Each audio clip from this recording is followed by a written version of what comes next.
A legal advisor to the European Court of Justice has argued a ruling allowing Apple to avoid paying €13 billion, £11 billion, in back taxes should be overturned. The move is the latest in the long-running saga between the EU, the US tech giant, and the Irish government. 3 years ago, a ruling which found Apple had been given illegal tax breaks by the Irish government was overturned.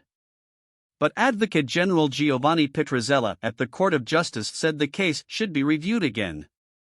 He argued a series of legal errors had been made and the ruling in Apple's favor had failed to assess correctly the substance and consequences of certain methodological errors that, according to the Commission decision, vitiated the tax rulings. The legal opinion is not a final verdict and is non-binding, but the court does tend to agree with such opinions in the majority of cases.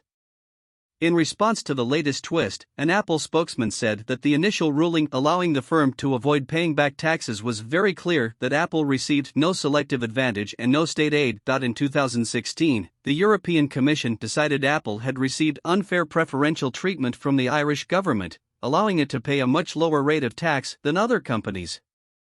The Commission said this constituted illegal aid given to Apple by the Irish state.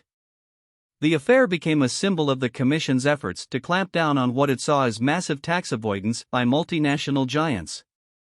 The Irish government has argued that Apple should not have to repay the back taxes, deeming that its loss was worth it to make the country an attractive home for large companies. Ireland, which has one of the lowest corporate tax rates in the EU, is Apple's base for Europe, the Middle East, and Africa. Although corporation tax rates for businesses are set nationally and are not subject to the EU's jurisdiction, the trade bloc does have extensive powers to regulate state aid, and in this case, it argued that by applying very low tax rates to Apple, Ireland was granting it an unfair subsidy.